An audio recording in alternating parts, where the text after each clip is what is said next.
Hello बच्चों, कैसे हो आप लोग। I hope you are doing well. तो आज हम अपना न्यू चैप्टर स्टार्ट करने वाले हैं। अभी तक हम जर्नल, लेजर और ट्रायल बैलेंस, ये तीनों चैप्टर्स हमारे खत्म कर चुके हैं। अभी हम नेक्स्ट आज अपना चैप्टर स्टार्ट करने वाले हैं subsidiary books and cash book. ये दोनों चैप्टर्स साथ साथ में चलेंगे। तो हम दोनों में से एक को पहले पिक कर लेंगे और फिर साथ के साथ दूसरा भी कंप्लीट कर लेंगे। तो ये दोनों वैरायटी ऑफ बुक्स के चैप्टर्स हैं। तो स्टार्ट करते हैं। देखो, ये एक बिजनेसमैन है और इसका बिजनेस काफी ज्यादा ग्रो कर रहा है। ठीक है, बिजनेस काफी ग्रो कर रहा है। बिजनेस ग्रो करता है तो काम बढ़ जाता है। काम बढ़ चुका है, ठीक है। तो अब क्या है, इसने सोचा कि अगर मुझे सारा काम एफिशिएंटली कंप्लीट करवाना है, कि मतलब कोई मिस्टेक ना हो, दोबारा दोबारा रीचेक ना करना पड़े, तो इसने क्या किया, डिपार्टमेंट्स बना दिए। बच्चों, डिपार्टमेंट्स कैसे बना दिए? एक इसने परचेज डिपार्टमेंट, और वही किसके बारे में ध्यान रखते होंगे, कोई अगर परचेज रिटर्न है बच्चों। फिर परचेज का बनाया है तो अलग सेल का बना दिया, और वो साथ में किसका ध्यान रख रहे हैं, सेल्स रिटर्न का भी ध्यान रख रहे हैं। ऐसे ही इसने और क्या किया, जो बिल्स रिसीवेबल होते हैं और बिल्स पेएबल होते हैं। बच्चों, ये क्या होता है, जो हम बिल्स ऑफ एक्सचेंज में 11th क्लास में पढ़ते हैं, क्या कि अगर हमारा कोई डेटर है, वो अभी मनी नहीं दे पा रहा, तो हम उस पर एक लीगल बिल ड्रॉ कर देते हैं, वो एक्सेप्ट कर लेता है। कुछ याद आया? तो वही वाले बिल्स रिसीवेबल और पेएबल का एक डिपार्टमेंट बना दिया। तो इस समझदार इंसान ने, बहुत समझदार है, इसीलिए ये बिजनेसमैन है। बिजनेसमैन होना आसान बात नहीं है, बिजनेसमैन होने के लिए बहुत समझदार होना पड़ता है।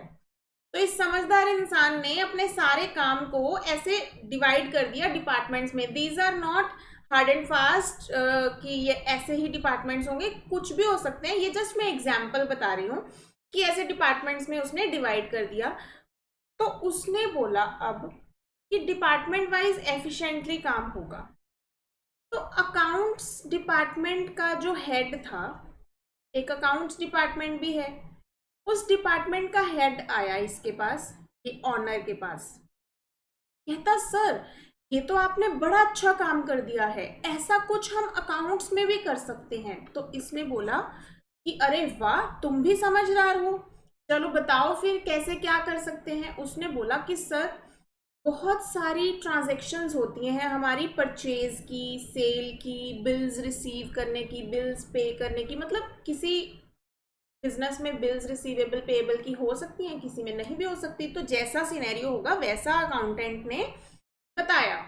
तो कहता, सर क्यों ना हम ऐसा करें कि सारी तरह की ट्रांजैक्शंस की जर्नल एंट्रीज पहले हम पोस्ट करते हैं, फिर अगर कुछ रिटर्न वगैरह होती है तो रिवर्स करते हैं, फिर 1 to 1 एक एक जर्नल एंट्री को क्या करते हैं, हम पोस्ट करते हैं, कहाँ, लेक्चर में, है ना। तो इसने बोला कि सर हम कुछ ऐसा नहीं कर सकते कि हम अपने काम को आसान बना लें। जो आज हम चैप्टर पढ़ने वाले हैं, सब्सिडरी बुक्स और कैश बुक, वो क्या है, वो काम को आसान बनाने के लिए है। तो generally these books are preferred by large businesses. जो स्मॉल बिजनेसेस होते हैं उनमें तो वैसे ही ट्रांजेक्शन्स बहुत कम है, तो वो जैसा होता है जर्नल एंट्रीज अपनी रिकॉर्ड कर लेते हैं। बट जहाँ ट्रांजेक्शन्स का वॉल्यूम बहुत ज़्यादा है, वो लोग प्रेफर करते हैं कि हम कुछ हेल्प करने के लिए बुक्स लगा लें। तो इसने बोला कि सर मैं आपको बताता हूं कि हम क्या कर सकते हैं। कहता, सर हम अपने काम को ऐसे डिवाइड कर सकते हैं बुक्स लगा के। ठीक है, कौन सी बुक्स? सर 2 तरह की बुक्स होती हैं। कौन सी वाली? एक को कहते हैं प्रिंसिपल बुक्स और एक को कहते हैं सब्सिडरी बुक्स। तो अब मीनिंग समझ लेते हैं क्या है बच्चे। प्रिंसिपल बुक्स, प्रिंसिपल वर्ड से ही समझ आ रहा है। प्रिंसिपल बुक्स का मतलब है विच आर नेसेसरी, मतलब ये हम लगाते ही लगाते हैं, चाहे स्मॉल स्केल बिजनेस हो चाहे लार्ज स्केल बिजनेस हो, ये तो हम लगाते ही हैं। तो कौन सी है वो? नंबर 1, जब हम किसी भी जर्नल एंट्री को लेजर में ट्रांसफर करते हैं तो ledger is our principal book. जो हर बिजनेस में लेजर तो बनेगी ही बनेगी, ठीक है। फिर उसके बाद और कौन सी प्रिंसिपल बुक होती है? एक प्रिंसिपल बुक और है जिसका नाम है कैश बुक, ठीक है।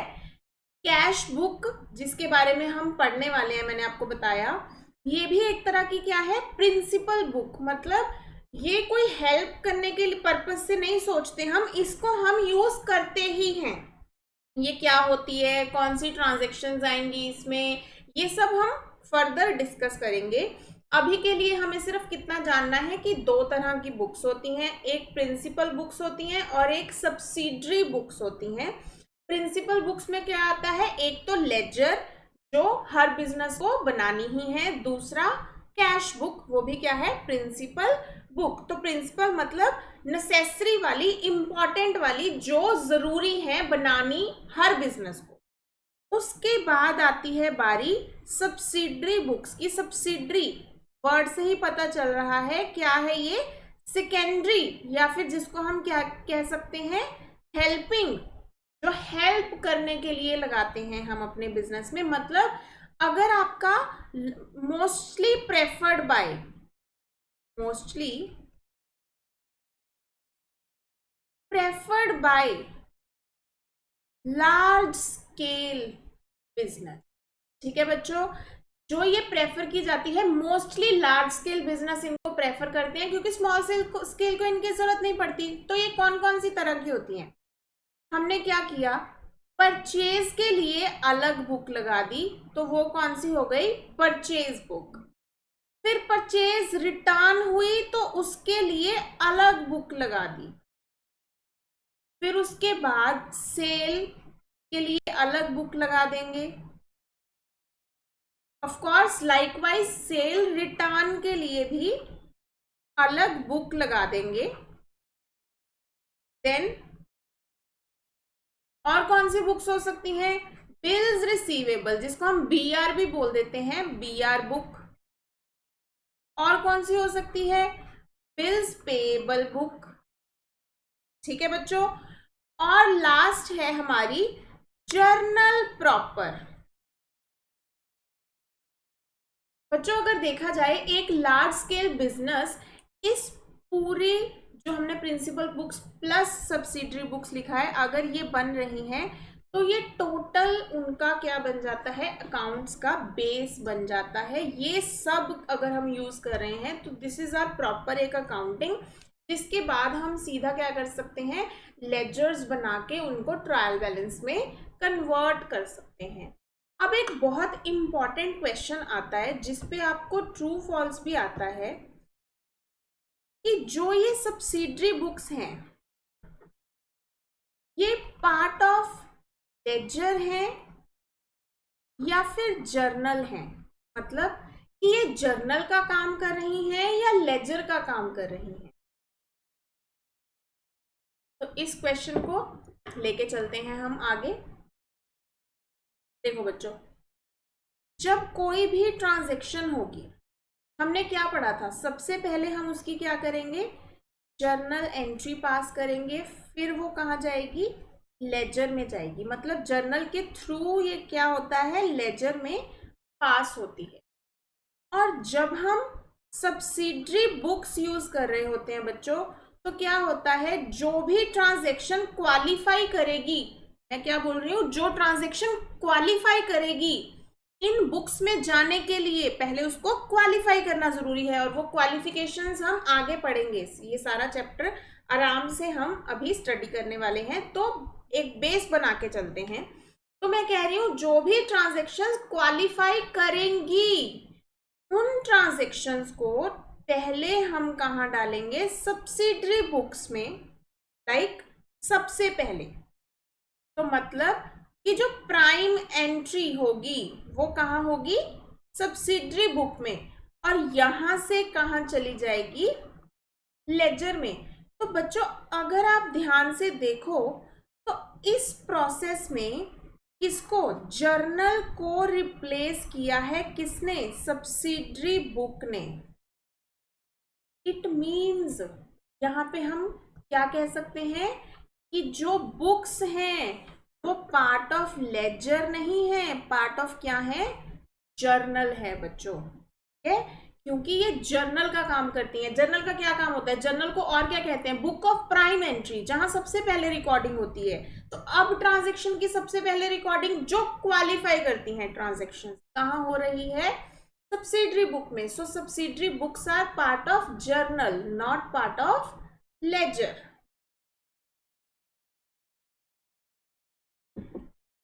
तो बच्चों पहले हम अपना सब्सिडरी बुक का चैप्टर कंप्लीट करेंगे, फिर कैश बुक पे जाएंगे। तो अभी के लिए कैश बुक के बारे में मैंने सिर्फ आपको इतना बता दिया कि हमारे पास दो तरह की बुक्स होती हैं। एक होती है हमारे पास प्रिंसिपल बुक्स, एक होती है सब्सिडरी बुक्स। प्रिंसिपल बुक्स में आती है ledger which is already done, जो हम अब सीख चुके हैं कैसे बनाते हैं। एंड सेकंड क्या होती है, कैश बुक, ये हम बाद में करेंगे, तो लेटर। अभी हम क्या करने वाले हैं, सब्सिडरी बुक्स चैप्टर। तो मैंने आपको बताया सब्सिडरी बुक्स क्या है, सेकेंडरी या हेल्पिंग बुक्स हैं जो mostly large scale business prefer करते हैं। कौन कौन सी होती हैं, purchase book, purchase return book, sale return book, then bills receivable book, bills payable book and journal proper. Okay, अभी स्टार्ट करते हैं।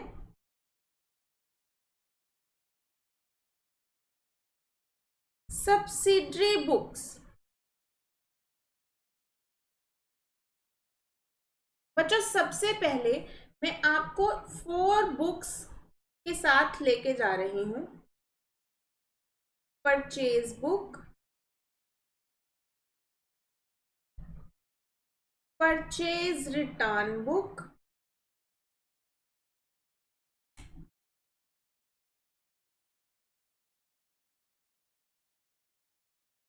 सेल बुक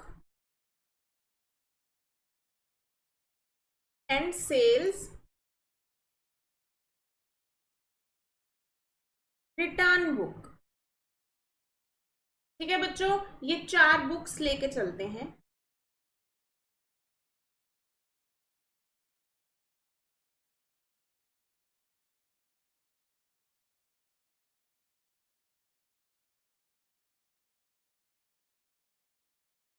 बच्चों हमें डिस्कस करना है क्वालिफिकेशन, किस चीज की, इन बुक्स में कोई भी ट्रांजैक्शन एंटर करने के लिए क्या क्वालिफिकेशन चाहिए। एक छोटी सी बात समझते हैं बच्चों, हमारे पास कितनी तरह की ट्रांजैक्शंस होती हैं, कितनी तरह के बेसिस होते हैं। एक होती है कैश ट्रांजैक्शंस और एक होती है हमारे पास क्रेडिट ट्रांजैक्शन। ठीक है, तो अब देखो जिस भी ट्रांजैक्शन में, मैं कह रही हूं एनी ट्रांजैक्शन जिसमें कैश इन्वॉल्व है, एनी ट्रांजैक्शन जिसमें कैश इन्वॉल्व है, तो हमारे पास अभी हमने डिस्कस किया कि एक प्रिंसिपल बुक है जो स्पेशली, जिसका नाम क्या है, कैश बुक। तो जब हमारे पास स्पेशली एक ऐसी बुक है जिसका नेम है कैश बुक, तो जो भी any cash transaction will go to cash book. It means कि जो हमारी परचेजेस होंगी जो कैश में होंगी, मतलब हमने सामान खरीदा साथ के साथ पेमेंट कर दी, वो परचेज बुक में जाएगी या नहीं जाएगी, ये अभी सोचना है। बट क्या वो कैश बुक में जाएगी? यस। व्हाई? क्योंकि मैंने अभी बोला कि एनी ट्रांजैक्शन, चाहे वो पेमेंट की हो, चाहे वो रिसिप्ट की हो, purchase, sales, any salary, rent, commission, anything, capital nature और रेवेन्यू नेचर, अगर वो कैश में है तो वो कैश बुक में जाएगी। Very simple. तो अगर परचेजेस कैश में करी हैं तो कैश बुक में जाएगा, सेल्स कैश में करी हैं तो कैश बुक में जाएगा। अगर कोई क्रेडिट ट्रांजैक्शंस हैं, क्या वो कैश बुक में जाएंगी? नो। ठीक है, क्योंकि उसमें कैश इन्वॉल्व नहीं है। ओके, तो हमें ये क्लियर हो गया कि अगर परचेज रिटर्न, सेल्स या सेल्स रिटर्न कैश में होंगी तो वो कैश बुक में तो जाएंगी। अब हमें आगे डिस्कस करना है कि अगर कोई कैश परचेज है तो क्या वो परचेज बुक में जाएगी? बच्चों, हमने ये जो सब्सिडरी बुक्स हैं ये क्यों लगाई हैं? ताकि हमारा काम आसान हो सके। और अगर हम अपना काम आसान करने की बजाय मुश्किल करेंगे, कैसे कैश बुक में भी डाल दिया, परचेज बुक में भी डाल दिया, तो दो दो जगह डालेंगे तो काम बढ़ रहा है ना। तो ऐसा क्यों करेंगे हम? तो इसलिए कोई भी ट्रांजैक्शन जो कैश से रिलेटेड है वो बस कैश बुक में जाएगी और किसी बुक में नहीं जाएगी। ठीक है, तो अगर परचेजेस कैश में करी हैं, सेल्स कैश में करी हैं, परचेज रिटर्न, सेल्स रिटर्न कुछ भी कैश में है, तो that will not go to any subsidiary book, that will go to only cash book. Clear? Okay, तो इट मीन्स यहां से हमें क्या क्लियर हो गया कि जो ये हमारी बुक्स हैं, कौन कौन सी?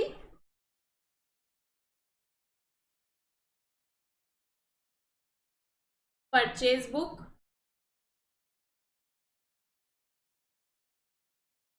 सेल्स बुक और परचेज रिटर्न बुक,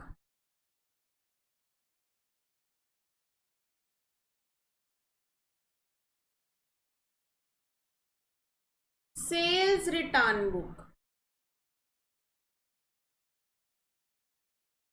इन चारों का फर्स्ट प्रिंसिपल हमें क्लियर हो गया। क्या? ओनली क्रेडिट ट्रांजैक्शंस आएंगी। क्यों? क्योंकि अगर कोई भी कैश ट्रांजैक्शन है वो तो कैश बुक में चली गई, तो उसको यहां नहीं आना। तो पहला प्रिंसिपल क्या है? ओनली क्रेडिट ट्रांजैक्शंस आएंगी। बच्चे, दूसरा प्रिंसिपल क्या है? Only transactions related to goods. This is a very very important word.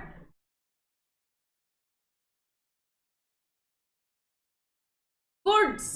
Goods क्या होती है बच्चों? हम डिस्कस कर चुके हैं पहले जब हमने इंपॉर्टेंट टर्म्स डिस्कस करी थी।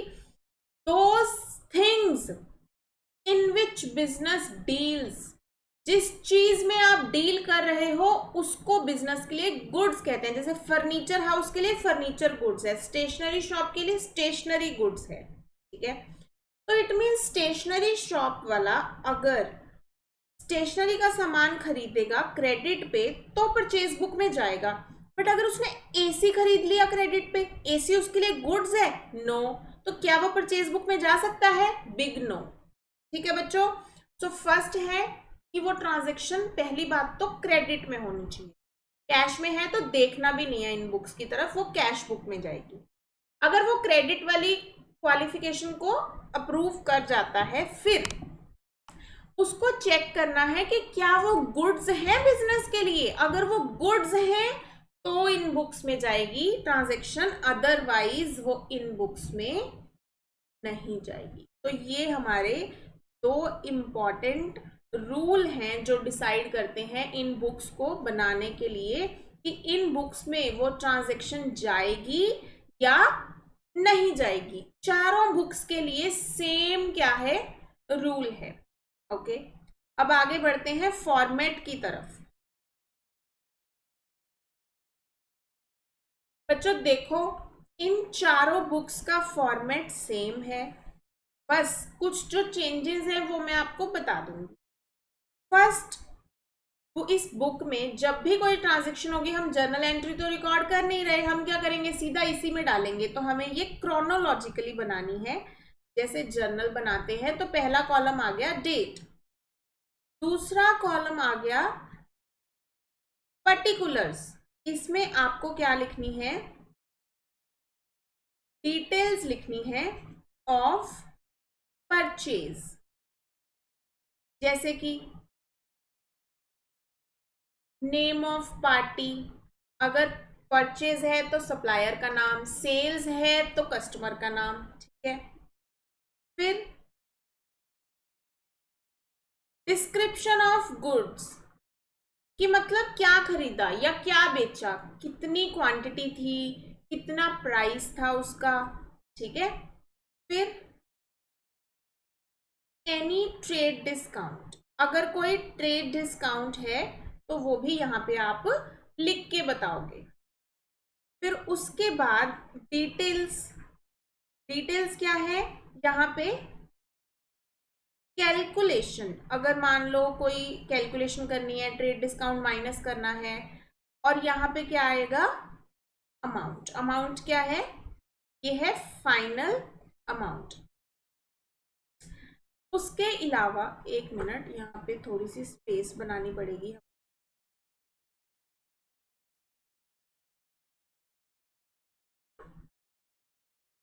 एक कॉलम रह गया है,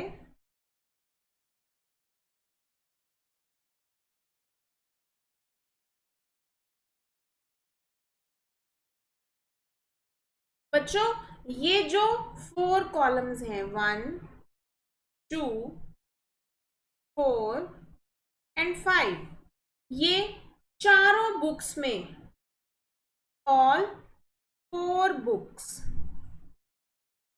ये क्या रहेंगे, सेम रहेंगे, ठीक है बच्चों।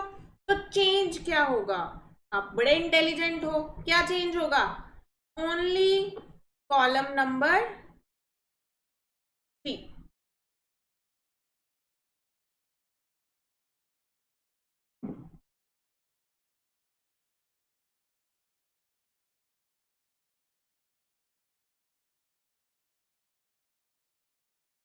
यहाँ पे हम एक और कॉलम ऐड कर सकते हैं,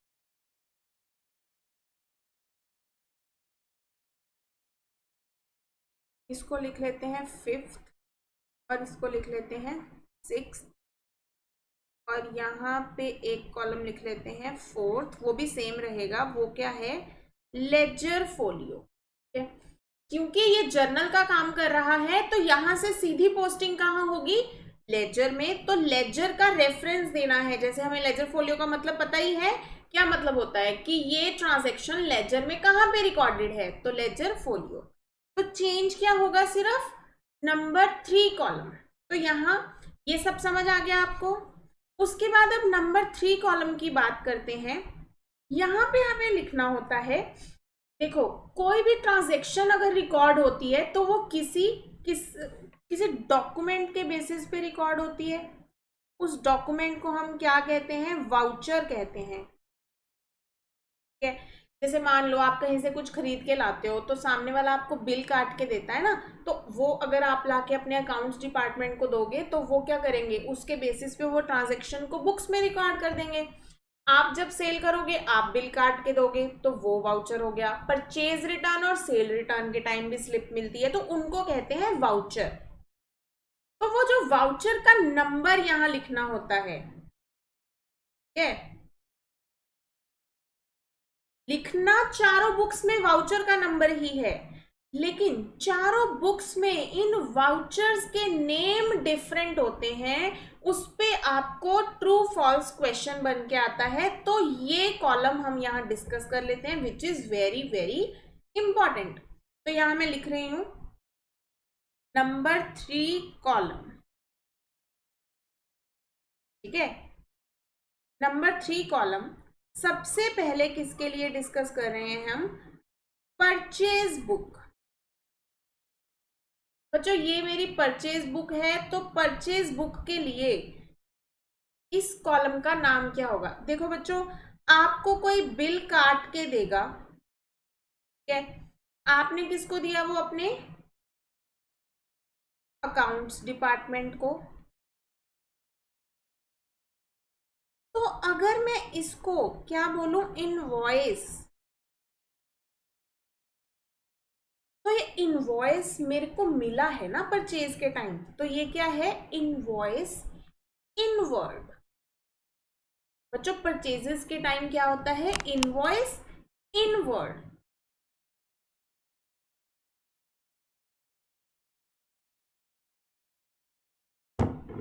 तो परचेज बुक का थर्ड कॉलम किसके बेसिस पे बनेगा? इनवॉइस इनवर्ड नंबर,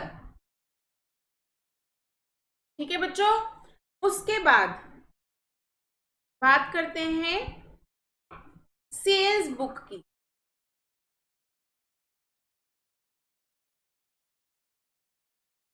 हमारी सेल्स बुक के टाइम आप सोचो, अब आपने बिल काटा और उन किसी कस्टमर को दिया, तो आपका अकाउंट्स डिपार्टमेंट जो आपने बिल काटा उसकी एक कॉपी रखी होगी, उसके बेसिस पे बुक्स में रिकॉर्ड करेगा। तो हम उसको क्या बोलेंगे? इनवॉइस।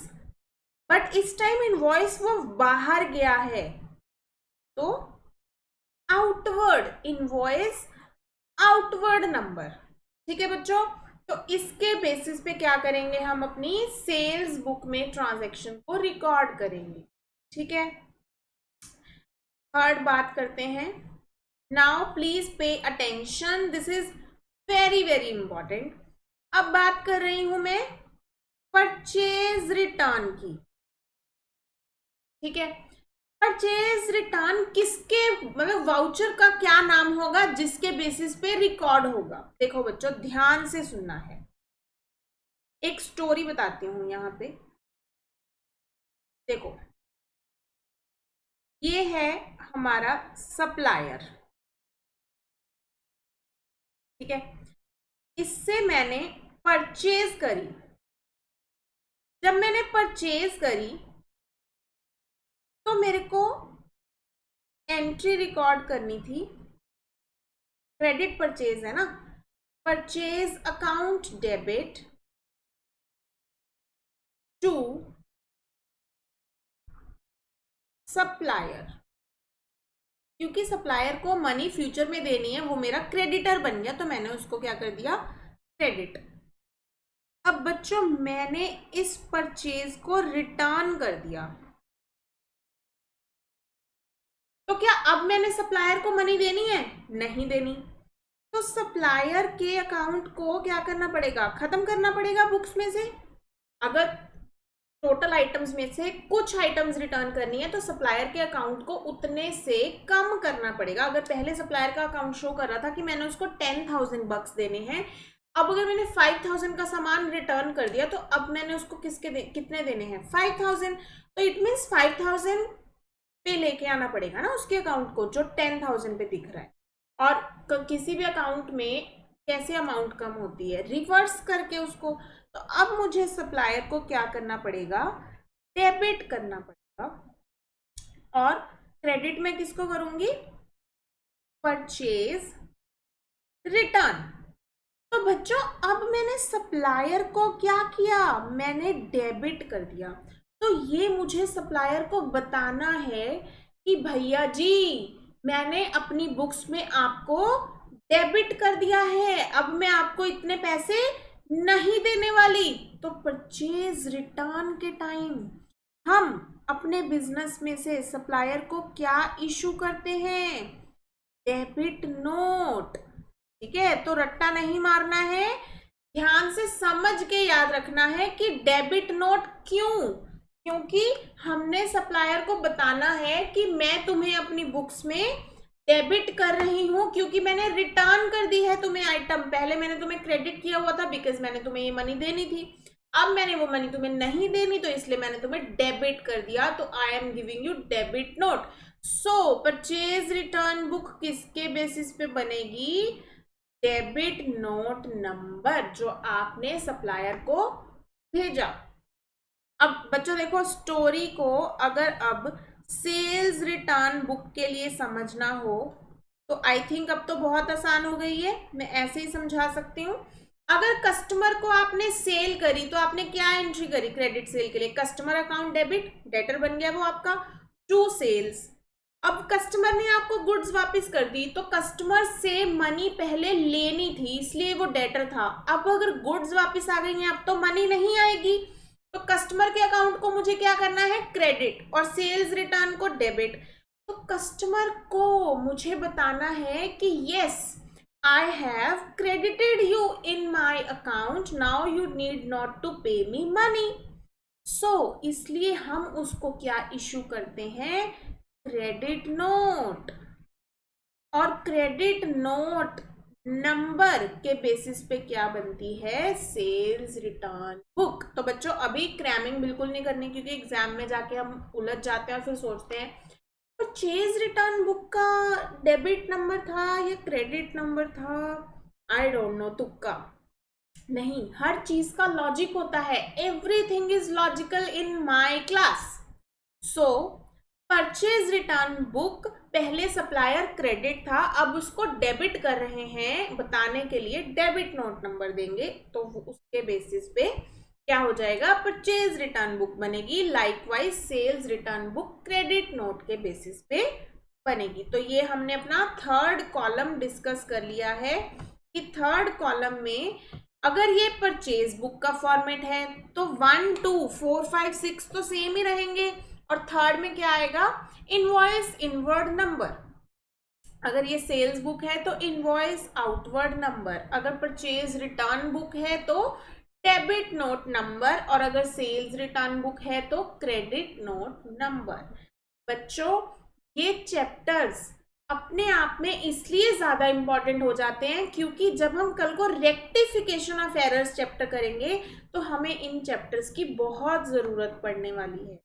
ठीक है, अगर हमें ये चैप्टर्स अच्छे से आते होंगे तो हमें रेक्टिफिकेशन चैप्टर में मुश्किल नहीं आएगी, बट अगर ये बेस स्ट्रांग नहीं है तो वहां बहुत दिक्कत आएगी।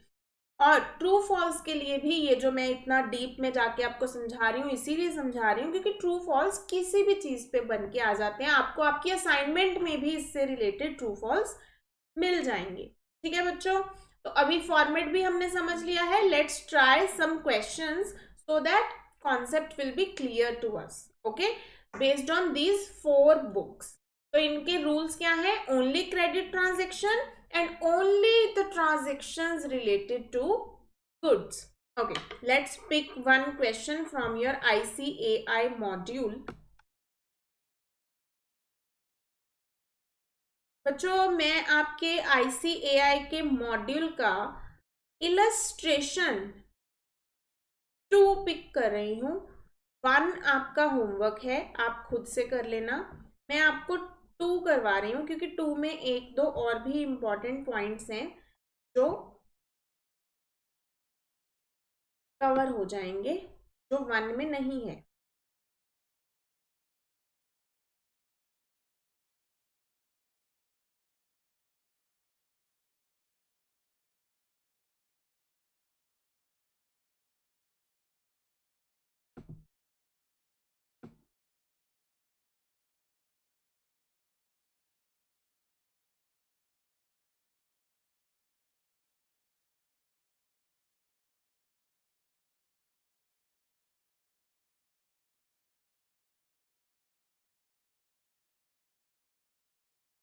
Okay,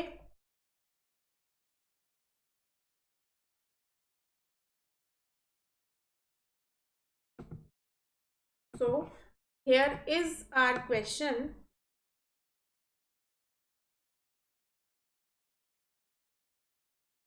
okay, so the question is enter the following transactions in purchase book and post them into ledger। अभी मैंने आपको पोस्टिंग नहीं सिखाई है, तो पोस्टिंग भी इसके साथ ही कोई बात नहीं सीख लेंगे। पहले हम क्या करते हैं, परचेज बुक बना लेते हैं। तो क्वेश्चन पहले अच्छे से रीड कर लेते हैं ताकि हमें ये पता चल जाए कि फॉर्मेट कैसा बनाना है, कुछ एक्स्ट्रा तो नहीं है फॉर्मेट में। देखो 2017 की ट्रांजैक्शंस हैं। April 4 purchase from Ajay enterprises Delhi 100 dozen Rexona हवाई चप्पल @120 पर डजन। बच्चों एक बात मैं आपको और बता देती हूँ, जो आपको इलस्ट्रेशन 1 में पॉइंट मिलेगा वहां पे आपको एक बात का ध्यान रखना है। वो क्या है कि अगर आपको दिया हुआ है कि आपने 1 ग्रॉस खरीदा है, ठीक है, और आपको बोला है कि वो है 100 रुपीज पर डजन, तो बच्चों ये बेस सेम नहीं है। अगर आपने केजी में खरीदा है और रेट आपको ग्राम में दे रखा है, तो आप उनको डायरेक्टली मल्टीप्लाई नहीं कर सकते। Either you have to change this to KG और दिस टू ग्राम, मतलब बेस सेम होना बहुत जरूरी है। तो केजी और ग्राम्स तो आपने सुना हुआ होता है, 1 केजी में 1000 ग्राम्स होते हैं, लेकिन ये ग्रॉस का कई बार एग्जाम में कंफ्यूज हो जाते हैं। तो बच्चों जहां भी कभी ऐसा क्वेश्चन फंस जाए जहां पे बेस सेम नहीं है और ग्रॉस और डजन की बात करी हुई है, तो always remember 1 gross is equal to 12 dozen. ठीक है, तो आप क्या करना, ग्रॉस को डजन में कन्वर्ट कर लेना और फिर बेस सेम हो जाएगा, तब आप उसको मल्टीप्लाई कर पाओगे। This problem you will face in illustration 1, so I am telling you this before hand ताकि आप प्रिपेयर्ड रहें। अभी इलस्ट्रेशन 2 पे फोकस करते हैं। मेरे को ये क्वेश्चन में डजन पढ़ के याद आ गया था। ओके, सो अप्रैल 4 की ट्रांजेक्शन्स क्या है, purchased from Ajay enterprises Delhi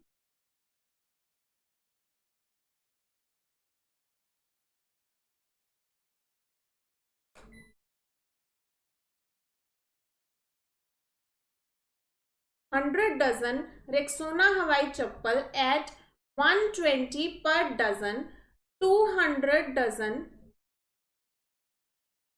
पालकी leather chappal @300 per dozen, less trade discount 10% and freight charge 150। Just a minute बच्चों।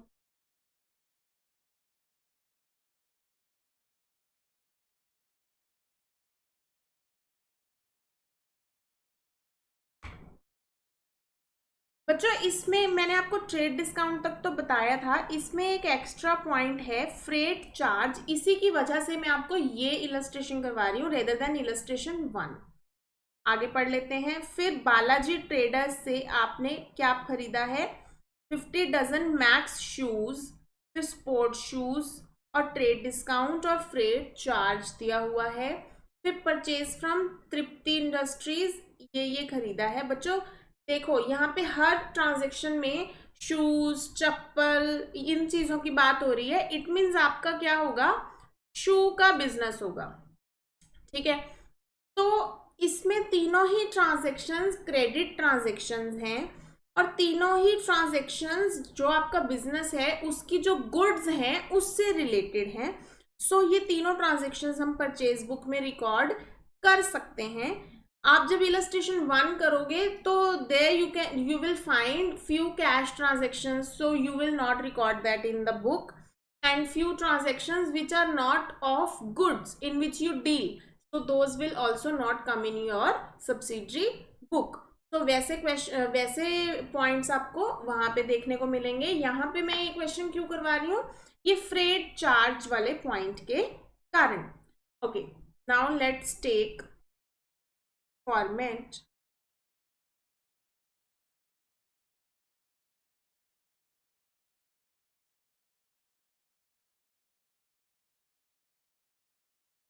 ये फॉर्मेट को एडिट कर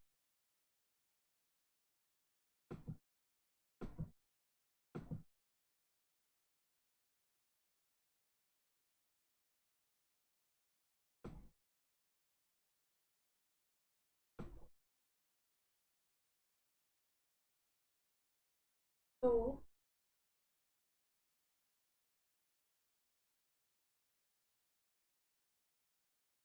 here it will be date, and then we have particulars.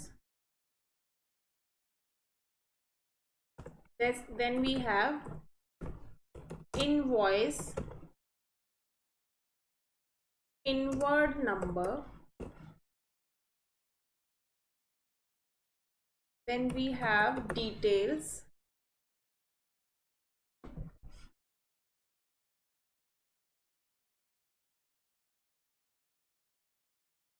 then we have amount. We have to insert few more lines.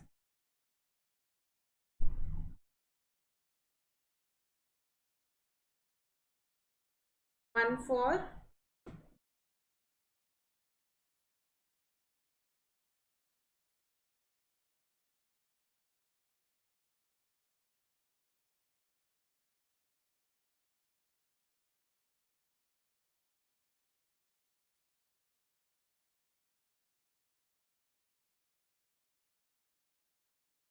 this will be our ledger folio. Okay.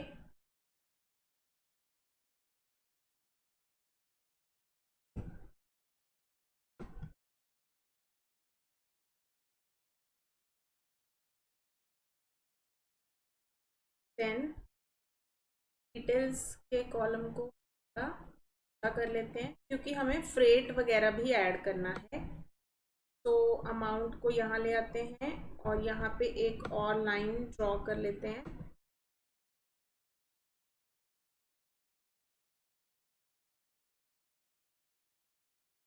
Then we have here, it will be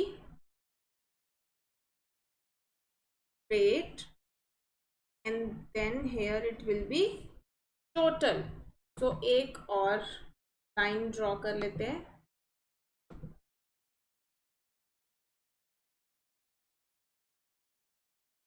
So बच्चों, this will be our format.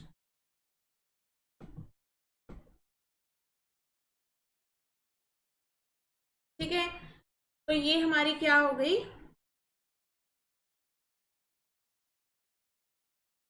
Purchase book. ठीक है, purchase book में अब enter करना start करते हैं। सबसे पहले है अप्रैल 4 की ट्रांजैक्शन। मैंने आपको बताया था पर्टिकुलर्स में आप क्या देखो, परचेज बुक या कोई भी बुक जब हम लगाते हैं तो उसका फायदा क्या है हमें, हम जो भी परचेजेस करी क्रेडिट पे उनको जल्दी जल्दी यहाँ पे सारी डाल देंगे, रिकॉर्ड कर देंगे, फिर यहीं से डायरेक्टली उठा के उनको क्या करेंगे, लेजर में पोस्ट कर देंगे। जब मैं आपको बताऊंगी कि इसकी पोस्टिंग कैसे होती है, आप यहाँ पे सोच रहे होंगे कि जैसे हम जर्नल एंट्री पास करते हैं उतना ही टाइम हमें यहाँ पे परचेज बुक में डालने के लिए भी लगेगा। बच्चों, एक तो होता है कि एक एक जर्नल एंट्री डालनी और एक एक जर्नल एंट्री को पोस्ट करना। जब मैं आपको परचेज बुक या किसी भी बुक की पोस्टिंग बताऊंगी तब आपको समझ आएगा कि कैसे ये हेल्प करती हैं बुक्स, कैसे ये हेल्पिंग बुक्स होती हैं। ठीक है, अभी यहाँ पे लिखते हैं हमने खरीदा अजय एंटरप्राइजेस से, तो हम इसको कैसे लिखेंगे, मैसर्स। मैसर्स को कैसे लिखते हैं, ऐसे। फिर अजय एंटरप्राइजेस। ठीक है, क्या खरीदा हमने, 100 dozen chappal at the rate 120 per dozen. ठीक है, इनवॉइस इनवर्ड नंबर नहीं दिया हुआ, ब्लैंक छोड़ दो, बट फॉर्मेट में बना के दिखाएंगे हम जरूर। लेजर फोलियो भी कुछ है नहीं, बट फॉर्मेट में बना के दिखाएंगे। ठीक है, उसके बाद क्या है, जिसपे ट्रेड डिस्काउंट कितना है, 10%, और रेट कितना है, 150 रुपीज। तो ये हमने सारी डिस्क्रिप्शन लिख दी ट्रांजैक्शन की। डिटेल्स में यहाँ पे क्या आएगा, डिटेल्स में हम यहाँ लिखेंगे 120 इंटू 200, जितना होना चाहिए, कितना, 20 4000, देन लेस क्या करेंगे इसमें से, जो हमारा ट्रेड डिस्काउंट है वो कितना है, 2400, 10% है ना, तो वो यहां से डिडक्ट कर देंगे। कितना आया बच्चों,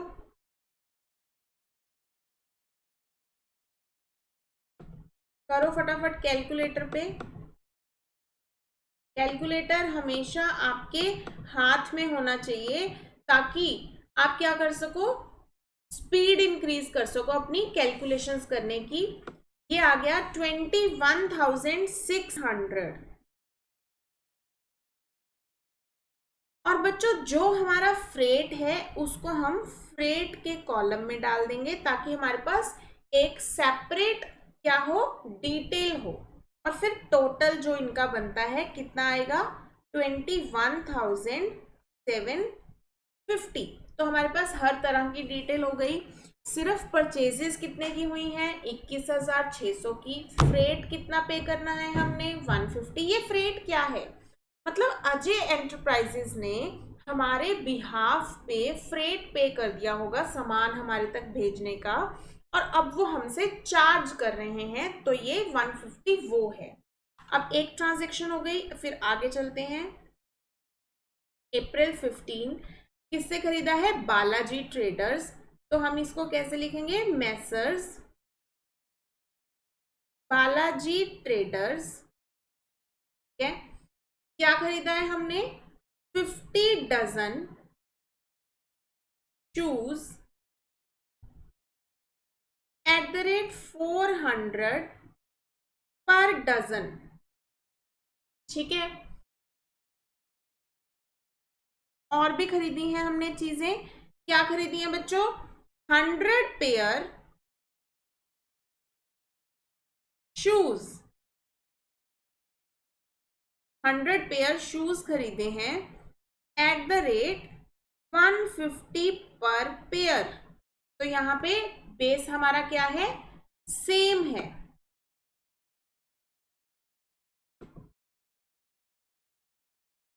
का साइज बढ़ा लेते हैं फॉर्मेट का।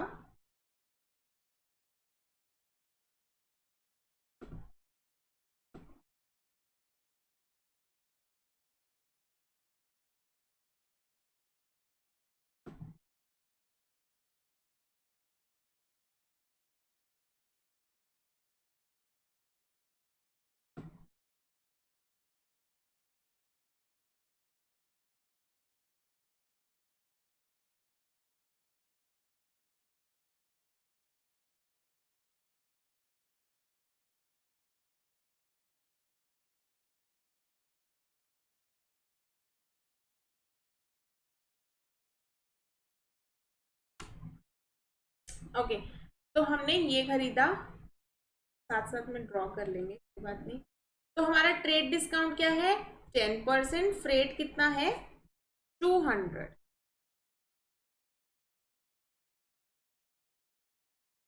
तो यहाँ पे लिख लेते हैं ट्रेड डिस्काउंट 10% है, और फ्रेट इस ट्रांजेक्शन पे कितना है, 200 rupees.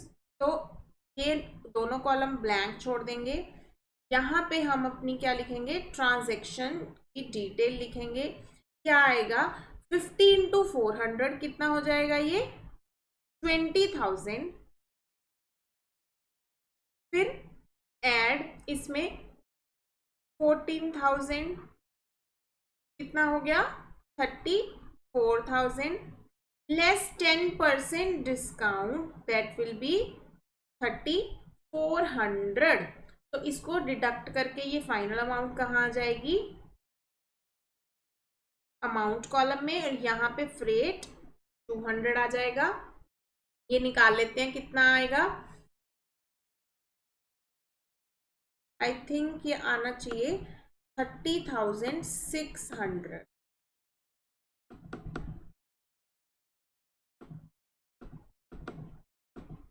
yes, so amount will be 30,600, और बीच में 200 ऐड करेंगे तो 30,800 विल बी द अमाउंट। तो बच्चों अभी नेक्स्ट है हमारा purchase from Tripti industries 40 pair shoes 400 पर पेयर। तो यहाँ पे लिख लेते हैं।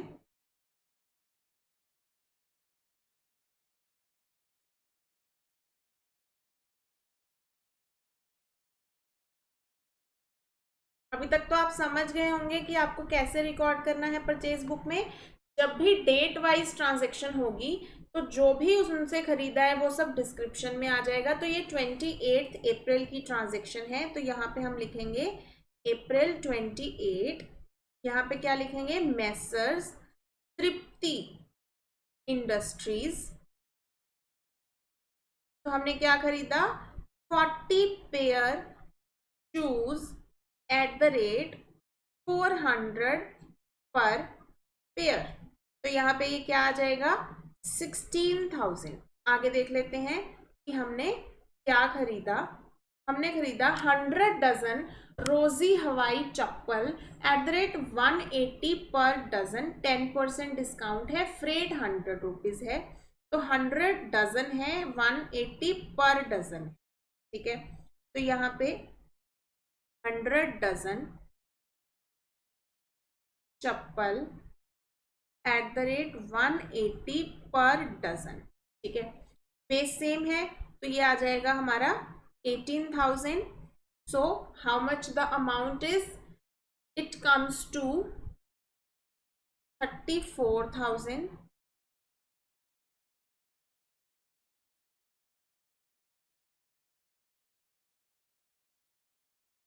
देन ट्रेड डिस्काउंट है 10% एंड फ्रेट इज 100। तो 3400 माइनस करेंगे 30,600, here it will be 100, so it comes to 30,700। तो बच्चों अब हमें क्या करना है, इन तीनों कॉलम्स का टोटल कर लेना। तो इसका टोटल देख लेते हैं क्या आया। फ्रेट का सबसे पहले 150 प्लस 200 प्लस 100, तो ये हो गया हमारा 450। ठीक है, इसका देख लो ये कितना हुआ, 61,200। कैलकुलेटर पे कर लो फटाफट।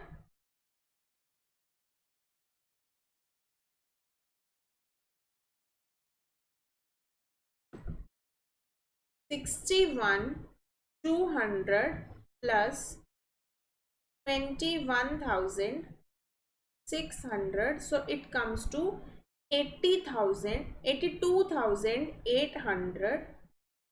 और इसमें फ्रेट को ऐड करेंगे तो 83,250, so it comes to 83,250 and it comes to 82,800। so this is the purchase book। तो मैं आपको एक बार थोड़ा जूम आउट करके सारा दिखा देती हूँ कि कैसी हमारी परचेज बुक दिख रही है।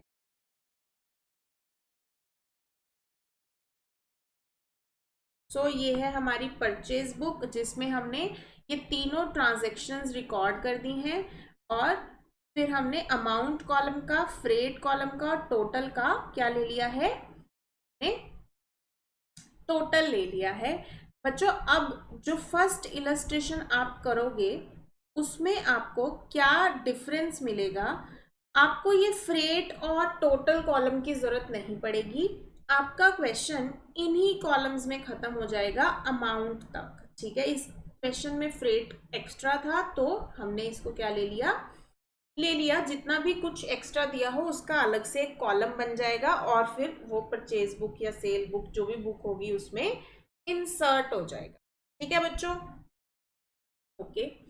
अभी हम बात करते हैं पोस्टिंग की, कि पोस्टिंग कैसे होगी। जब भी हम कोई सब्सिडरी बुक बनाएंगे, जिस भी ट्रांजैक्शन के लिए सब्सिडरी बुक बन जाएगी उसके लिए फिर हमें दोबारा से जर्नल एंट्री रिकॉर्ड करने की जरूरत नहीं है। डायरेक्टली हम पोस्टिंग कहाँ से कर सकते हैं, इसी सब्सिडरी बुक से लेजर में पोस्टिंग कर सकते हैं। अब वो कैसे होती है बच्चों, बड़े ध्यान से देखना है। डिफरेंट पेन चूज कर लेते हैं, मैं आपको बताती हूँ।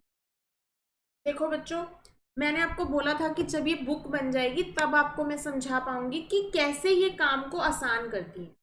देखो, जर्नल में तो मैं इसकी जर्नल एंट्री अलग रिकॉर्ड करती, फिर उसके बाद मैं ये सेकंड की जर्नल एंट्री रिकॉर्ड करती, फिर मैं थर्ड की जर्नल एंट्री रिकॉर्ड करती, फिर जर्नल एंट्रीज को एक एक करके पोस्ट करती। ठीक है। अब परचेज बुक का क्या होता है, परचेज बुक में ना आप एक क्या करते हो, पर्टिकुलर पीरियड,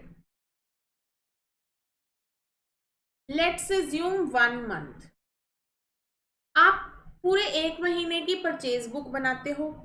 फिर आप क्या करते हो, जो मान लो ये 1 मंथ में यहाँ पे टोटल आया, क्या ये, अभी के लिए ना इन दोनों को इग्नोर करते हैं, क्यों, क्योंकि इनको बाद में देखेंगे। ये जो टोटल आया, आप इसी टोटल को, ये टोटल परचेजेस करी है ना हमने क्रेडिट पे, तो आपको अब इसको सिंगल सिंगल करके परचेज अकाउंट में पोस्ट करने की जरूरत नहीं है। क्यों, अगर किसी को डिटेल चेक करनी होगी तो वो परचेज बुक चेक कर लेगा, क्योंकि परचेज बुक में तो सारी डिटेल्स लिखी हुई हैं।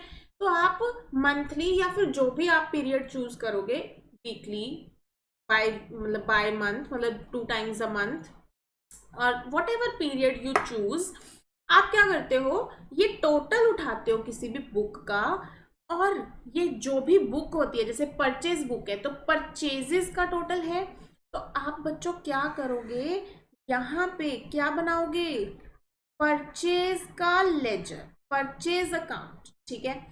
तो उसमें आप यहाँ पे क्या लिखोगे, डेट, फिर यहाँ पे क्या आएगा, पर्टिकुलर्स, फिर यहाँ पे क्या आता है, जनरल फोलियो, तो जनरल फोलियो की जरूरत नहीं है यहाँ पे।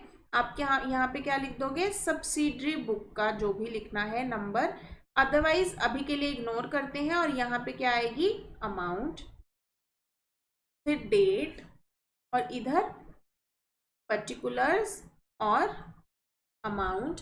तो बच्चों अब आप क्या करोगे, ये कैसे आसान करती हैं काम को, पोस्टिंग के टाइम आप किसी भी बुक का जो यहाँ पे टोटल होते हैं, टोटल को एक और वर्ड से बोलते हैं, वो बोलते हैं कास्टिंग। इस जब हम रेक्टिफिकेशन चैप्टर करेंगे तो उसमें बहुत यूज होगा। तो जो ये टोटल होता है यही सीधा पोस्ट हो जाता है कि भाई ये टोटल परचेजेस हुई हैं। ठीक है। परचेज की एंट्री क्या होती है, purchases account debit credit purchase के लिए टू सप्लायर, तो सप्लायर तो बहुत सारे हैं इस परचेज बुक में, तो इंडिविजुअली उनके नाम से रिकॉर्ड नहीं करना, तो हम क्या करेंगे, परचेजेस अकाउंट डेबिट, और हम उसमें लिख देंगे sundries from purchase book to sundries from purchase book. अगर किसी को ये सन्ड्रीज चेक करनी है, then go to purchase book and check the details. तो ये इस तरह से ये काम को आसान करता है कि फिर हमें एक एक नाम लिख के रिकॉर्ड पोस्टिंग करने की जरूरत नहीं है, we can directly post just total. ठीक है। तो अब मैं यहाँ पे क्या लिखूंगी, मंथ की लास्ट डेट को 30th अप्रैल को मैं यहाँ पे लिख दूंगी to sundries from purchase book. Purchase book में जाके देख लो अगर किसी को देखना है कि क्या है, और टोटल क्या है, 82,800। मैम हमने ये 83,250 क्यों नहीं पोस्ट किया, वहां पे हमने 82,800 क्यों पोस्ट किया। बच्चों जब भी कोई हम ऐसा खर्चा करते हैं जैसे वेजेस, फ्रेट, तो अगर हम किसी असेट के लिए करते हैं तो वो असेट की वैल्यू में ऐड होता है, लेकिन जो हमारी नॉर्मल बिजनेस की गुड्स जब हम परचेज करते हैं उसमें उसको ऐड नहीं करना, ये अपने नेम से, अपने एक्सपेंस के नेम से इसका अकाउंट खुलेगा। मतलब जो ये 450 रुपीज का फ्रेट है, ये फ्रेट के अकाउंट में जाएगा, परचेजेस अकाउंट में नहीं। तो परचेजेस अकाउंट में क्या जाएगा, सिर्फ परचेजेस किया। ठीक है। तो अब फ्रेट अकाउंट में भी आप क्या करो, आपको अलग अलग सप्लायर के नाम से लिखने की जरूरत बिल्कुल नहीं है। आप यहाँ पे क्या लिखोगे, आप सिंपल यहाँ पे लिखोगे फ्रेट अकाउंट डेबिट टू, क्या आ जाएगा, सन्ड्रीज फ्रॉम परचेज बुक। किसी को डिटेल चेक करनी है तो गो टू परचेज बुक। ठीक है बच्चों, क्लियर है। तो ऐसे ये काम को आसान करता है। तो मैम बस ये 2 ही अकाउंट बनेंगे, नहीं बच्चों, हर पार्टी की डिटेल यहाँ पे इंडिविजुअली लिखी हुई है, तो इफेक्ट पार्टी के लेजर में भी तो जाना चाहिए। वैसे तो जर्नल एंट्री क्या होती है, अगर मैं ये फर्स्ट ट्रांजैक्शन को रिकॉर्ड करती तो जर्नल एंट्री क्या आती, purchases account debit to Ajay enterprises, तो परचेज के अकाउंट में भी पोस्ट होता, अजय एंटरप्राइजेस के अकाउंट में भी पोस्ट होता। तो परचेज के अकाउंट में तो अब आपने टोटल को पोस्ट कर दिया कि भाई ये पार्टीज का टोटल है, परचेज बुक में जाके चेक कर लो। बट इंडिविजुअली पार्टीज के लेजर तो हमें करने ही पड़ेंगे ना मेंटेन। तो यहाँ से क्या होता है, परचेज बुक की पोस्टिंग कैसे होती है बच्चों, जो बुक बन रही होती है, जैसे परचेज बुक है तो टोटल कहाँ जाएगा, परचेज अकाउंट। अगर ये परचेज रिटर्न होती तो परचेज रिटर्न अकाउंट, अगर सेल्स बुक होती तो सेल्स अकाउंट में। लेकिन पार्टी के अकाउंट में पोस्टिंग कहाँ से होती है, बुक के अंदर से। कैसे, अजय एंटरप्राइजेज में पोस्टिंग कहाँ से होगी, अजय एंटरप्राइजेज में पोस्टिंग होगी यहां से, ठीक है, इस कॉलम से।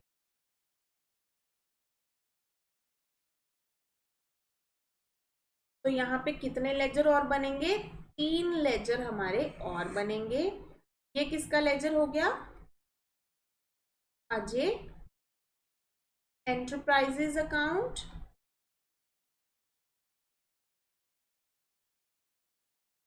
एक मुझे याद है यहाँ था तृप्ति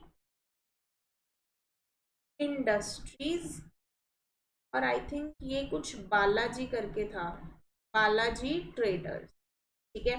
तो अब इनमें कैसे होगी पोस्टिंग, जैसे नॉर्मली होती है जर्नल एंट्री की पोस्टिंग।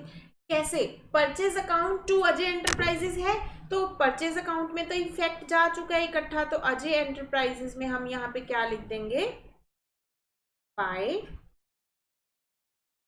परचेजेस, कितने की, 21,600, और यहाँ पे bye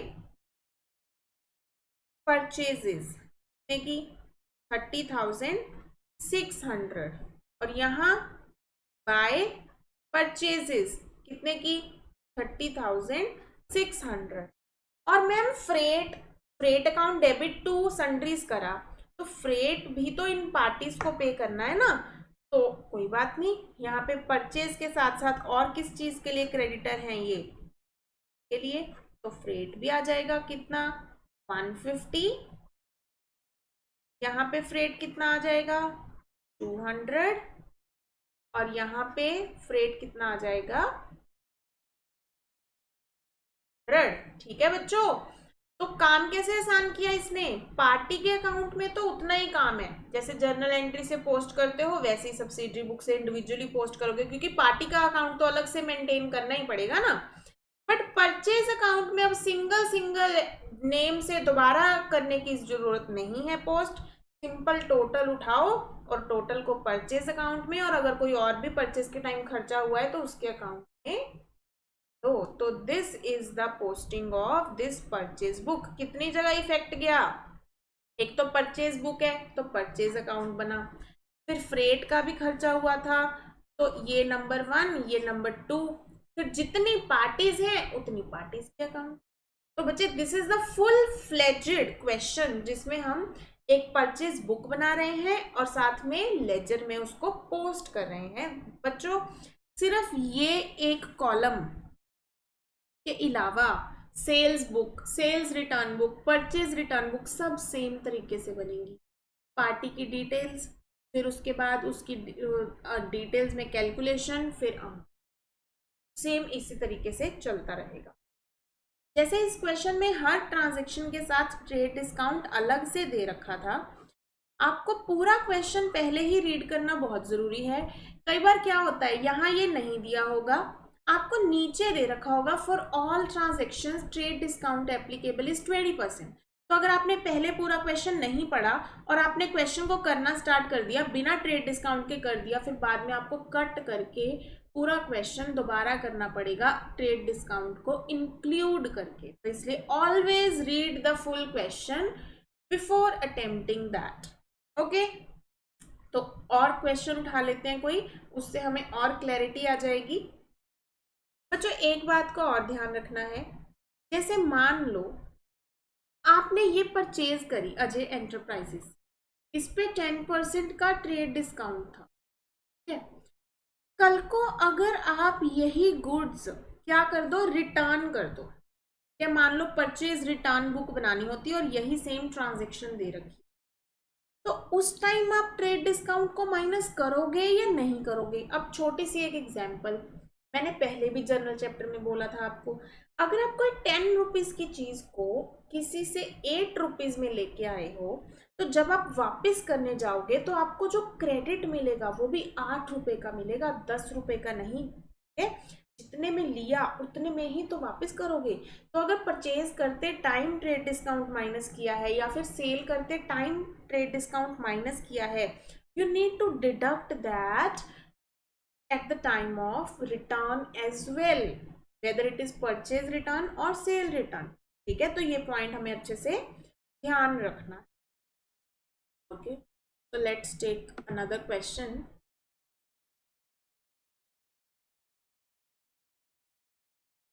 Illustration 1 is your homework and illustration is your homework as well.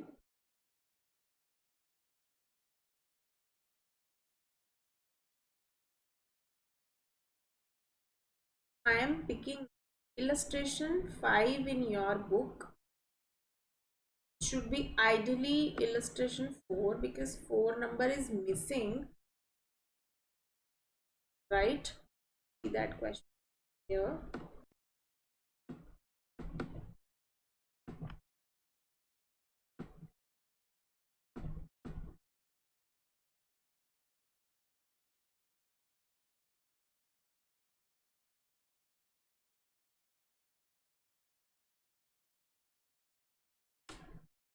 Okay, bachcho, this is the question. They are saying post the following into ledger. Returns outward book. बच्चे ये जो name है, ये दो हमें नेम ध्यान रखने हैं। एक होता है रिटर्न आउटवर्ड और एक होता है रिटर्न इनवर्ड।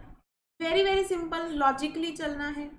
रिटर्न आउटवर्ड आपके लिए कब होगी, जब आप रिटर्न कर रहे हो। आप रिटर्न कब करोगे, जब आपने कुछ खरीदा होगा पहले। इट मीन्स रिटर्न आउटवर्ड किसको कहते हैं, परचेज रिटर्न को। अब रिटर्न इनवर्ड कब होगी, जब आपसे किसी ने कुछ खरीदा होगा तभी तो आपको रिटर्न आएगा, और आपसे कुछ खरीदेगा कोई तो आपके लिए वो क्या है, सेल। तो ये किसका दूसरा नाम है, सेल्स रिटर्न का। अब ये रिटर्न आउटवर्ड बुक है, मतलब ये परचेज रिटर्न बुक है। अब इसको पोस्ट करना है लेजर में, तो सबसे पहली बात कितने लेजर बनेंगे, let's see. Rajendra Prakash and sons, एक तो ये बनेगा, फिर मॉडर्न इलेक्ट्रिक कंपनी, एक ये बनेगा, एक of course purchase return account बनेगा। तो 3 लेजर बनेंगे, फटाफट बना देते हैं। सो लेट्स टेक फर्स्ट, जो नाम इन्होंने लिख के दिया है आपको वही नाम लिखना है, अपनी तरफ से पेपर में चेंज नहीं कर देना, ठीक है। उसके बाद यहाँ पे क्या है, राजेंद्र प्रकाश एंड सन्स, और एक और अकाउंट बना देते हैं, वो क्या है, मॉडर्न इलेक्ट्रिक कंपनी। ओके बच्चों, तो पोस्ट करते हैं जल्दी से, बिल्कुल जर्नल एंट्री वाले रूल्स ही लगेंगे। रिटर्न आउटवर्ड अकाउंट में तो क्या जाएगा, टोटल जाएगा, ये रहा टोटल, ठीक है। Turn outward, purchase return is reversible of purchases, purchases are expense so it is debited, and purchase return is expenses reducing so it is credited. So purchase return account is credited and parties account is debited. So इसमें यहाँ पे क्या आ जाएगा, by sundries from return outward book, ठीक है। कितना, 280। और laser को बैलेंस करना हो तो यहाँ पे to balance carry down how much, 280, so it is balanced out. This is the balancing figure, and to make you Understand again. What is the name of this balance? This is credit balance, because credit side is more than debit side. Okay, Rajindra Prakashan sons में purchase return हुई है, तो क्या आ जाएगा यहाँ पे, क्या लिख दोगे आप? Purchase return. How much the amount? 180। तो इसको भी क्या कर दोगे? By balance carry down. How much? 180। so this is what balancing figure, and what is the name of this balance? Debit balance. So here it will be to purchase return. How much? 100. Here it will be by balance carry down. How much? 100. So what is the name of this account? Debit balance. Sorry, name of account नहीं, name of balance. तो बच्चों ये आपको अब अच्छे से समझ आ गया होगा। कोई भी बुक हो, purchase book, sale book, purchase return, cell return, सब सेम फॉर्मेट से बननी है, सिर्फ कॉलम नंबर 3 का नेम चेंज कर देना है। ट्रेड डिस्काउंट, चाहे कोई भी बुक हो, कोई भी ट्रांजेक्शन हो, अगर दिया हुआ है तो डिडक्ट होगा, और उसकी पोस्टिंग जो परचेज बुक है या सेल बुक है तो उस अकाउंट में टोटल जाएगा, बाकी पार्टी के अकाउंट में अंदर से पोस्टिंग होती है। और अगर साथ में कोई और एक्सपेंस जैसे कि फ्रेट वगैरह दे रखा हो तो उसका कॉलम साथ में इंसर्ट कर लेना है, और उस एक्सपेंस का अकाउंट अलग बनेगा, उसको परचेजेस में ऐड नहीं करना। तो ये सारे आपके क्या थे? इन चारों बुक्स के rules. Now moving further to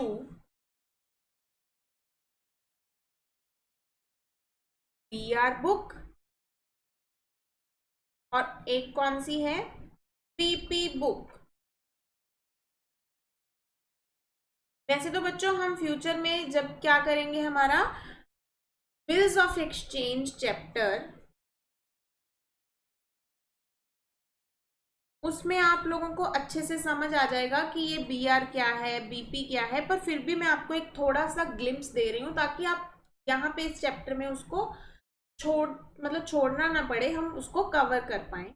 बच्चों देखो, जैसे मेरा कोई डेटर है या मेरा कोई क्रेडिटर है, डेटर मुझे मनी दे नहीं पा रहा, मैं क्रेडिटर को मनी नहीं दे पा रही हूँ, तो एक लीगल डॉक्यूमेंट बनाने की ऑप्शन होती है हमारे पास, जिसमें हम क्या लिखते हैं? पीरियड लिखते हैं कि कितने महीने बाद वो मुझे पैसे देगा या कितने महीने बाद मैं पैसे दूंगी।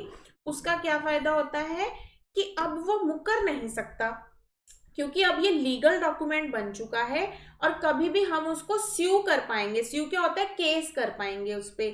तो इस लीगल डॉक्यूमेंट को हम क्या कहते हैं? बिल। ठीक है। और अगर ये मेरी बुक्स हैं, तो अगर मुझे मनी किसी से मिलनी है, तो अगर मैंने किसी से बिल साइन करवाया है, वो आप बिल्स ऑफ एक्सचेंज में बड़े अच्छे से समझ पाएंगे, तो वो मेरे लिए क्या है? बीआर। बीआर किसकी रिप्लेसमेंट होता है? डेटर की। और अगर मैंने किसी को पेमेंट करनी है तो क्या होगा? पीपी। और वो किसको देते हैं? क्रेडिटर को देते हैं। तो बच्चों कई बार क्या होता है, कुछ कुछ बिजनेसेस में बहुत सारे ऐसे क्या होते हैं? बिल्स होते हैं, कि हम बिल्स में डील करते हैं बहुत सारा। तो इसलिए बिजनेस में को थोड़ी आसानी लाने के लिए हम क्या करते हैं? स्पेशल बुक्स लगा लेते हैं, जिसको हम कहते हैं bills receivable book, bills payable book. तो जो भी बिल रिसीव होता रहेगा उसको इस बुक में रिकॉर्ड करते रहेंगे, और अगर कोई बिल हम इशू कर रहे हैं बीपी, तो उसको बीपी बुक में रिकॉर्ड करते रहेंगे। तो उसका फायदा क्या होगा? अब हमें एक एक जर्नल एंट्री करने की बजाय इसमें, जैसे परचेज बुक में आसानी हुई, ऐसे ही इसमें हम रिकॉर्ड कर पाएंगे, और वो हमें क्या होगा? फ्यूचर में थोड़ा इजी रहेगा। ठीक है बच्चों, इसमें जो मोस्ट इम्पॉर्टेंट पॉइंट है वो क्या ध्यान रखना है? सिर्फ बिल रिसीव करना और बिल इशू करना इन बुक्स में रिकॉर्ड होता है। और जब हम बिल्स ऑफ एक्सचेंज में पढ़ते हैं, जैसे हम, अगर आपने पढ़ा हुआ हो पहले तो आपको पता होगा कि डिसऑनर होता है। डिसऑनर क्या होता है? कि बिल के अगेंस्ट पैसे नहीं आए या फिर बिल के अगेंस्ट आपने पैसे पे नहीं किए, अगर डिसऑनर होता है बच्चों, ध्यान से सुनो, अगर डिसऑनर होता है तो डिसऑनर इन बीआर या फिर बीपी बुक में रिकॉर्ड नहीं होगा। तो इट मीन्स इन बुक्स में सिर्फ क्या रिकॉर्ड होगा, अगर कोई बिल आया है या बिल गया है, बस सिंपल। अगर वो बाद में डिसऑनर हो जाता है तो उसको इन बुक्स में रिकॉर्ड नहीं करना। ठीक है, एक बार मैं आपको इन बुक्स के फॉर्मेट्स दिखा देती हूँ, लेकिन इन पे कोई क्वेश्चन हमें आता नहीं है एग्जाम में, जस्ट फिर भी आपको ट्रू फॉल्स के लिए फॉर्मेट जरूर पता होना चाहिए, तो मैं आपको वो फॉर्मेट दिखाती हूँ।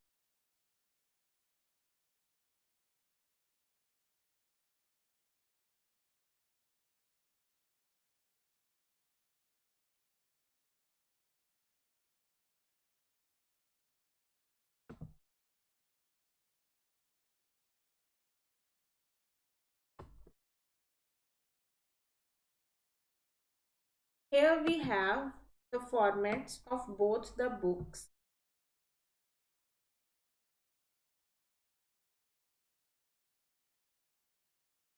Okay, so let's discuss them. Bills receivable book में कौन कौन से कॉलम्स होते हैं? सबसे पहले बिल कब आया, डेट ऑफ रिसिप्ट, फिर जब बिल आया तो साथ में अगर कोई स्लिप आई उसका वाउचर नंबर, किस पार्टी से रिसीव हुआ, ठीक है, एक्सेप्टर कौन है। अब आप सोच रहे होंगे कि एक्सेप्टर भी तो वही होगा ना जिससे आया है, तो बच्चों जब हम बिल्स ऑफ एक्सचेंज करेंगे आपको एक कॉन्सेप्ट का पता चलेगा जिसका नाम होगा इंडोर्समेंट। आप बिल इंडोर्स भी कर सकते हो, ठीक है, कि जैसे मैंने अपना बिल, मेरे को ए ने मुझे दिया था, मैंने वो बिल सी को दे दिया, ठीक है, तो सी के लिए पार्टी कौन है जिसने उसको बिल दिया है, मैं हूं, बट वो बिल एक्चुअली एक्सेप्ट किसने किया है, ए ने, तो फिर एक्सेप्टर कॉलम में क्या आ जाएगा, ए, और पार्टी के कॉलम में क्या आ जाएगा, मेरा नाम आ जाएगा। तो इसलिए ये कभी कभी सेम भी हो सकते हैं या फिर डिफरेंट भी हो सकते हैं। फिर डेट ऑफ रिसिप्ट तो क्या थी, जब आपको बिल मिला, अब बिल पे डेट क्या लिखी हुई है, वो कि कब बना था ये बिल, बिल पे ड्यू डेट क्या लिखी हुई है, कब इस बिल के अगेंस्ट पेमेंट होगी, कहाँ पे पेमेंट होनी है, प्लेस ऑफ पेमेंट, अमाउंट क्या है, फिर आप इस बिल को लेजर में भी तो डालोगे, तो लेजर फोलियो, और मोड ऑफ डिस्पोज, मतलब कैश में पेमेंट होगी या फिर बैंक में पेमेंट, ये कब अपडेट करोगे आप, जब एक्चुअली पेमेंट होगी। तो ये आपको सिर्फ ध्यान रखना है ट्रू फॉल्स के पॉइंट ऑफ व्यू से, अदरवाइज आपको कोई ऐसे क्वेश्चन नहीं आएंगे। बिल्स पेएबल में क्या होगा, अब बिल्स पेएबल में आपने एक्सेप्ट करा, तो एक्सेप्ट किस दिन करा आपने, ड्रॉर किसने आप पे ड्रॉ किया, पेई, आपने पेमेंट किसको करनी है, ये भी ऐसे ही है कि जिसने आप पे ड्रॉ किया आपने उसको भी पेमेंट करनी हो सकती है, या फिर अगर उसने किसी और को इंडोर्स कर दिया तो पेमेंट किसी और को भी करनी हो सकती है, तो payee column can change. Date of bill, due date क्या है, place of payment, amount, ledger folio, mode of dispose. तो बच्चों ये क्या है, हमारे फॉर्मेट्स हैं इन दोनों बुक्स के, क्वेश्चन नहीं है हमारे पास कोई, बट फॉर्मेट्स हमें ध्यान में रखने हैं। ठीक है बच्चों, let's discuss the last subsidiary book. What is that? Journal proper. बच्चों अब ये जर्नल प्रॉपर क्या है, बच्चों ये कुछ भी नया नहीं है। देखो हमने बोला ये क्या है, ये जर्नल ही है, जो हमने फर्स्ट चैप्टर डिस्कस किया ना, ये वही है जर्नल, ठीक है, लेकिन अब मैम इसकी क्या जरूरत है, हमने तो बोला कि जो कैश वाली ट्रांजेक्शन्स हैं वो कैश बुक में जाएंगी, और अगर हम कैश बुक बनाएंगे तो जर्नल एंट्री रिकॉर्ड करने की जरूरत नहीं है। जो क्रेडिट परचेज या सेल ऑफ गुड्स या परचेज रिटर्न या सेल रिटर्न या बिल्स रिसीवेबल और बिल्स पेएबल वाली है वो इन बुक्स में जाएंगी, और हमने बोला कि जब ये बुक्स बनेंगी तब भी हमें जर्नल रिकॉर्ड करने की जरूरत नहीं है। तो मैम फिर इसकी क्या जरूरत है, बड़ी इंपॉर्टेंट जरूरत है क्या,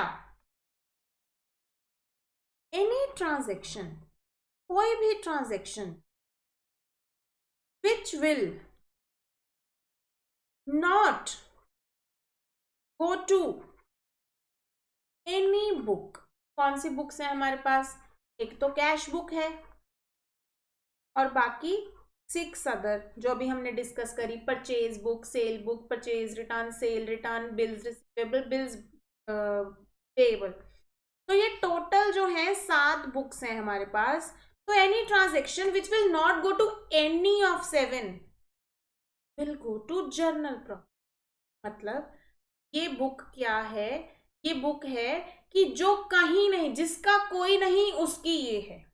ठीक है, जैसे हम कहते हैं ना, जिसका कोई नहीं होता उसका भगवान होता है, वैसे ही जर्नल प्रॉपर भगवान है। ठीक है बच्चों, तो जो ट्रांजैक्शन कहीं नहीं जाएगी वो कहाँ जाएगी? जर्नल प्रॉपर जाएगी। ठीक है, तो यहां लिख देते हैं will go to journal proper. Ma'am example दे दो जरा फटाफट से इसकी एक। दो बच्चों, मैं सोच ही रही थी कि आपने पूछा नहीं, तो फिर एग्जाम्पल देखो।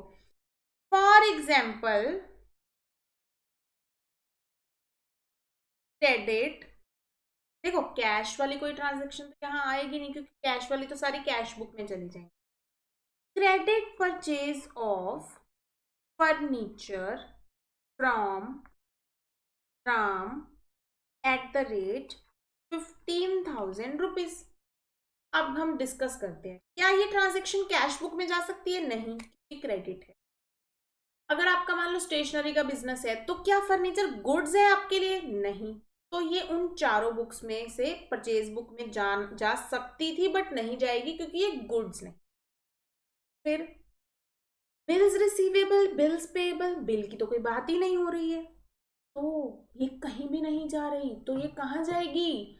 जर्नल प्रॉपर में। तो मैम इसका भी कोई अलग से फॉर्मेट है? मैंने पहले ही बताया बच्चों, ये जर्नल प्रॉपर कुछ नहीं है, ये क्या है? ये जर्नल है। और जर्नल का फॉर्मेट क्या था?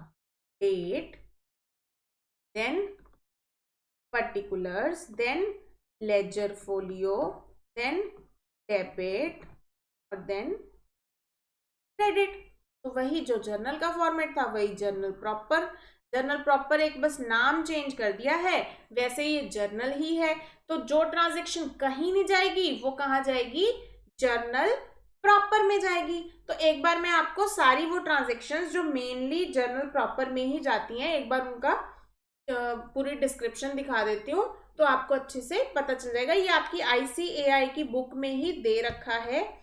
इस चैप्टर का लगभग लास्ट टॉपिक है।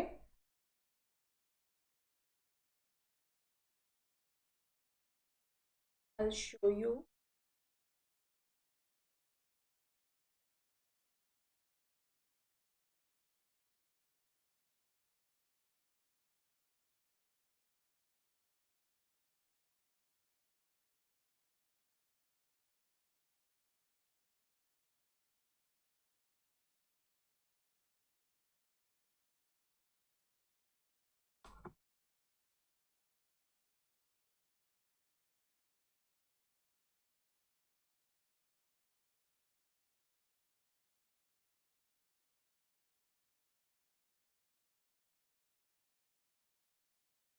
ओके, सो बच्चों क्या जाता है ये जर्नल प्रॉपर में? सबसे पहला है कोई ओपनिंग एंट्रीज। ओपनिंग एंट्रीज क्या होती हैं? जैसे मैंने आपको जर्नल चैप्टर में ओपनिंग एंट्री करवाई ना, कि अगर हमें बुक्स हर साल क्लोज करते हैं तो नेक्स्ट ईयर हमें ओपन करनी पड़ती हैं। तो वो ओपनिंग एंट्रीज किसी ऊपर वाली बुक्स में तो जाएंगी नहीं, तो वो कहाँ जाती हैं? जर्नल प्रॉपर में, जिसमें हम असेट्स और लाइबिलिटीज के बैलेंसेस को ओपन करते हैं। फिर जब ओपन करते हैं तो क्लोजिंग भी होती है उसके ईयर के एंड में, तो क्लोजिंग एंट्री भी कहाँ जाएगी? जर्नल प्रॉपर में। फिर रेक्टिफिकेशन एंट्रीज, अगर कोई रेक्टिफिकेशन करनी है आपको, रेक्टिफिकेशन क्या होता है? गलती ठीक करना, तो वो भी कहाँ किसके थ्रू होगी? जर्नल एंट्री के थ्रू। वो कहाँ जाएगी? जर्नल प्रॉपर में। ट्रांसफर एंट्रीज, अगर आपको कोई बैलेंस एक अकाउंट से दूसरे अकाउंट में ट्रांसफर करना है, तो किसी बुक में उसकी प्रोविजन नहीं है, तो वो कहाँ जाएगी? जर्नल प्रॉपर में।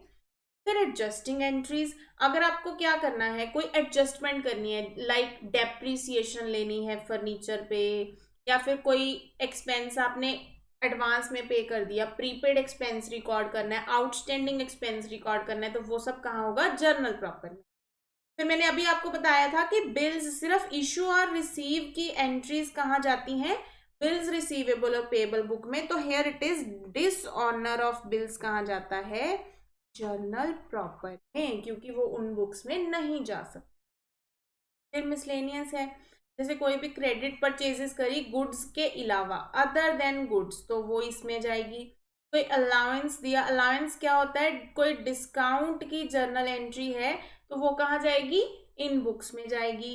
फिर कोई प्रॉमिसरी नोट से रिलेटेड है, कुछ भी इसके अलावा बच्चों, कुछ भी कोई लॉस हो गया है, कोई कैपिटल में ट्रांसफर करना है, एनीथिंग, तो वो कहाँ जाएगा, जर्नल प्रॉपर में। ठीक है बच्चों, और इसका फॉर्मेट कुछ डिफरेंट नहीं है, ये क्या होता है, एक तरह का जर्नल ही होता है।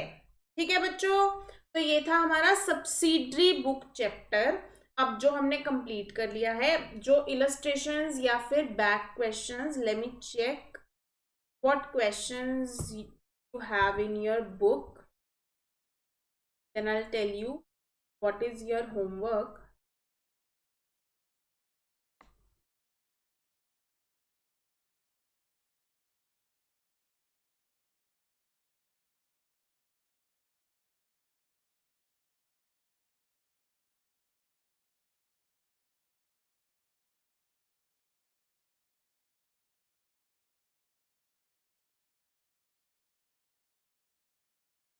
ओके, आपका होमवर्क क्या है बच्चों, आपको इलस्ट्रेशंस में इलस्ट्रेशन 1 कर, 2 मैंने आपको 5 मैंने आपको करवा दी, 4 है नहीं है, 6 आपको कर, फिर बैक क्वेश्चंस 1 है उन, तो ये आपको क्या है, इसमें सेल्स बुक बनानी है, इसमें आपको क्या बनाना है, परचेज रिटर्न बुक, इसमें आपको क्या बनानी है, सेल बुक, और इसमें आपको क्या बनाना है, परचेज बुक। और बच्चे मैंने आपको एक असाइनमेंट दी है, उसमें भी आपको लगभग 2-3 क्वेश्चन मिल जाएंगे, और साथ में आपको क्या मिल जाएगा, ट्रू फॉल्स, तो इसमें आपकी चैप्टर की प्रैक्टिस अच्छे से हो जाएगी, इतना बहुत है। मैक्सिमम इस चैप्टर में हमें सीखना क्या होता है कि रेक्टिफिकेशन चैप्टर में हमें हेल्प हो, और दूसरा ट्रू फॉल्स हम अच्छे से अटेम्प्ट कर पाए, तो हमारे बेसिक्स क्लियर होने चाहिए। ठीक है, तो इतने क्वेश्चंस आप प्रैक्टिस कर लोगे तो that is more than enough. ठीक है, बस आपको अपने बेसिक्स पूरे स्ट्रांग रखने हैं कि चारों बुक्स में जो 3rd नंबर कॉलम था उसमें क्या लिखना है, और वो लॉजिकली क्लियर होना चाहिए। This was all about subsidiary books. अब हम अपनी नेक्स्ट क्लास में कैश बुक चैप्टर स्टार्ट करेंगे। सो आज की क्लास हम यहीं पे खत्म करते हैं। ओके देन, बाय बाय बच्चों।